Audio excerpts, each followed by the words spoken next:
नमस्कार, मैं अशरत त्रिपाठी शुक्ला हिंदी लर्नर्स के यूट्यूब चैनल पर आपका स्वागत करती हूँ। यदि पति या पत्नी में से कोई भी अगर आत्महत्या की धमकी दे रहा है तो क्या करें?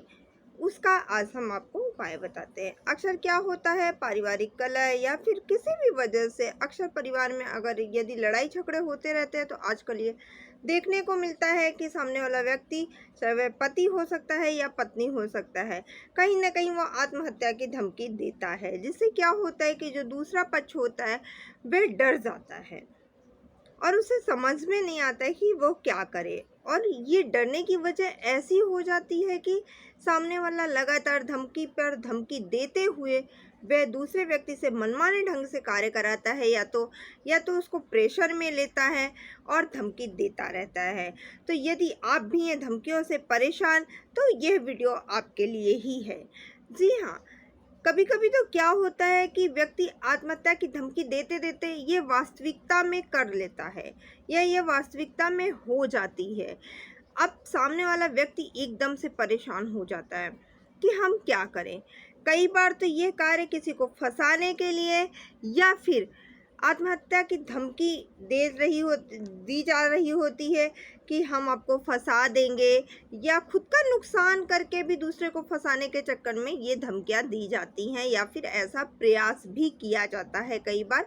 और कई बार प्रयास करते करते घटना वास्तविकता में भी हो जाती है, क्योंकि आजकल पारिवारिक कलह के मामले दिन प्रतिदिन बढ़ते जा रहे हैं। खुद को नुकसान पहुंचा करके भी लोग दूसरों का अहित करना चाहते हैं या दूसरों को फंसाना चाहते हैं, और इस वजह से ऐसा हो रहा है कि लोग फंसाने की धमकी देते रहते हैं और धमकी दे करके लोगों को डराते रहते हैं।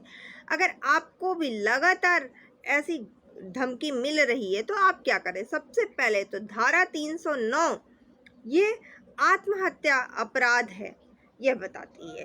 धारा 309 के अनुसार यदि कोई व्यक्ति आत्महत्या का प्रयास करता है या फिर आत्महत्या करने की धमकी देता है या आत्महत्या करने की कोशिश करता है या आत्महत्या कर रहा होता है और वह बच जाता है, तो ऐसी दशा में उसको 1 साल की सजा व जुर्माना हो सकता है। तो यदि अब कोई आपको आत्महत्या की धमकी दे तो उसके खिलाफ आप FIR लिखवाइए और उसको जो है केस कीजिए उसके ऊपर में, ठीक है। इसके बाद में धमकी देना भी एक कानूनन अपराध है। IPC की धारा 309 के अनुसार धमकी देना अपराध है। तो अगर कोई आपको लगातार धमकी दे रहा है, चाहे वह आत्महत्या की धमकी हो या किसी अन्य वजह से कोई धमकी लगातार दे रहा है, तो आप IPC की धारा 309 में भी FIR दर्ज करा सकते हैं। यदि कोई आपको झूठे केस में फंसाना चाह रहा है, धमकी देना चाह रहा है या धमकी दे रहा है, झूठे केस में फंसा देने की धमकी दे रहा है, आपको डरा रहा है, तो इस दशा में भी आप धारा 506 जिसमें कि 2 साल की सजा और जुर्माना है धमकी देने पर, आप उस धारा का प्रयोग करके आप FIR करा सकते हैं।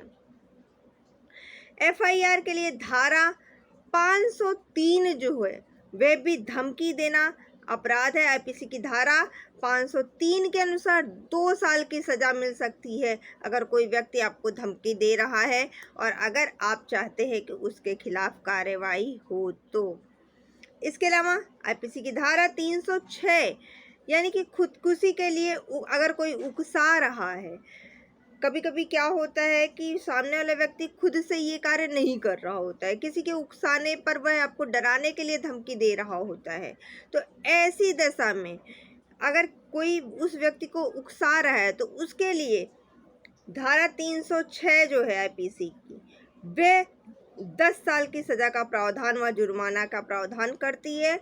यानी कि धारा 306 के अनुसार यदि कोई व्यक्ति आपके पति या आपकी पत्नी को धमकी देने के लिए उकसा रहा है कि हम आत्महत्या कर लेंगे, तो आप उसके खिलाफ भी FIR करा सकते हो। उसके लिए आपको धारा 306 के तहत आप FIR करा सकते हो, उसमें उसको 10 साल तक की सज़ा और जुर्माना का प्रावधान है।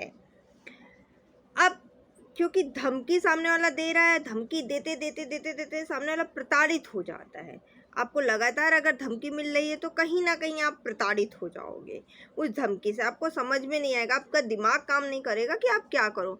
तो आपको बता दें कि ये नॉन अवेलेबल ऑफेंस है और अगर किसी को ऐसा करते हुए पाया गया कि सामने वाले व्यक्ति को प्रताड़ित कर रहा है धमकी दे करके, तो ये अपराध की श्रेणी में आता है और आप उसके खिलाफ तुरंत एफआईआर कराएं और तुरंत जो है एफआईआर कराने के बाद में केस स्टार्ट करें।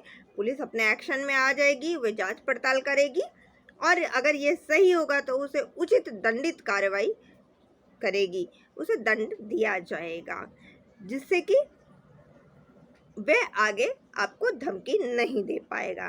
तो अगर आपको हमारी वीडियो पसंद आई है तो प्लीज़ लाइक कीजिएगा, शेयर कीजिएगा, सब्सक्राइब कीजिएगा, वीडियो को ज़्यादा से ज़्यादा लोगों में फॉरवर्ड कीजिएगा, जिससे कि आपका प्यार और सहयोग हमें लगातार बना रहे। जिन्होंने अभी तक हमारी वीडियो को सब्सक्राइब नहीं किया है, हमारे चैनल को सब्सक्राइब नहीं किया है, वह हमारे चैनल को ज़रूर सब्सक्राइब कर लीजिए। धन्यवाद।